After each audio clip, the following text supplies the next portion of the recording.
اعوذ باللہ من الشیطان الرجیم بسم اللہ الرحمن الرحیم۔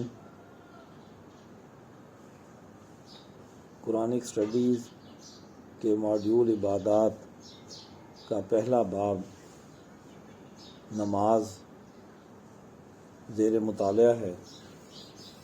سورۃ النور کی آیت نمبر 37 میں ارشاد باری تعالیٰ ہے، رجال لا تلہیہم تجارۃ ولا بیع عن ذکر اللہ واقام الصلاۃ وایتاء الزکاۃ یخافون یوما تتقلب فیہ القلوب والابصار۔ ارشاد باری تعالیٰ ہے، ایسے آدمی جنہیں سوداگری اور خرید و فروخت اللہ کے ذکر اور نماز کے پڑھنے اور زکوٰۃ کے دینے سے غافل نہیں کرتی، اس دن سے ڈرتے ہیں جس میں دل اور آنکھیں الٹ جائیں گی۔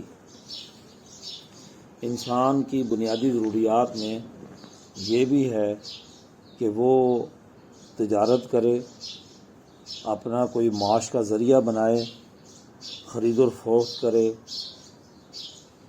اسے بہت سے معاملات میں لین دین کرنی پڑتی ہے، گھریلو ضروریات کو پورا کرنا پڑتا ہے، اس کے لیے خرید و فروخت کا نظام بنانا پڑتا ہے۔ اسلام کوئی ایسا دین نہیں ہے جو رہبانیت سکھائے اور انسانوں کو صرف عبادات کی طرف ہی اس کی بات کرے۔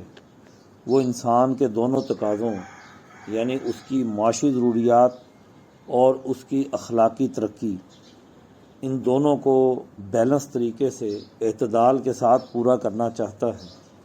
تو جب انسان کی یہ بنیادی ضرورت ہے کہ وہ اپنی معاشی ضروریات کو پورا کرنے کے لیے کسی پیشے کو اپنائے، تو ظاہر ہے کہ اس کی زندگی کی یہ بڑی اہم مصروفیت بنے گی۔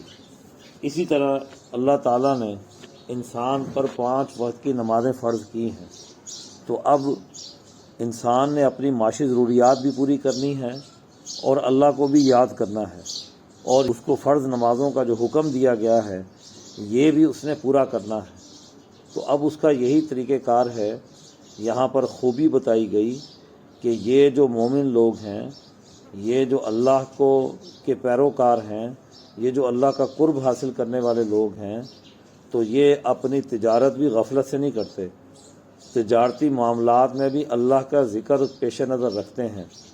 تجارتی معاملات اور خرید و فروخت میں اللہ کے ذکر سے مراد یہی ہے کہ قرآن نے تجارت کے جو اصول دیے ہیں، شریعت نے جو لین دین کے اصول بتائے ہیں، معاشی ضروریات کو پورا کرنے کے لیے حلال کے جو راستے بتائے ہیں، جن حرام کاموں سے منع کیا ہے، وہ اس کو پیش نظر رکھتے ہیں، اور خرید و فروخت میں اتنا نہیں الجھ جاتے کہ وہ اپنی نمازوں سے غافل ہو جائیں۔ تو وہ اپنے نماز کو بھی پڑھتے ہیں اور زکوٰۃ بھی ادا کرتے ہیں۔ اور ایسے ہی لوگ دراصل ان کے دل کے اندر خوف ہوتا ہے اس دن کا جس دن جو ہے دل اور آنکھیں الٹ جائیں گی، دل اپنی من پسند چیزوں کی بجائے وہ اتنے خوف میں ہوگا کہ اس نے حساب دینا ہے۔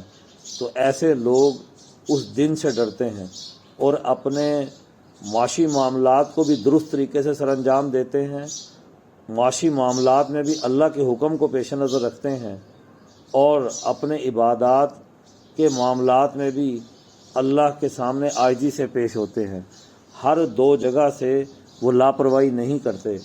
دونوں چیزیں، مادی ضرورت کو پورا کرنا اور اپنی روحانی ضرورت کو پورا کرنا، یہ انسان کے بنیادی تقاضوں میں سے ہے۔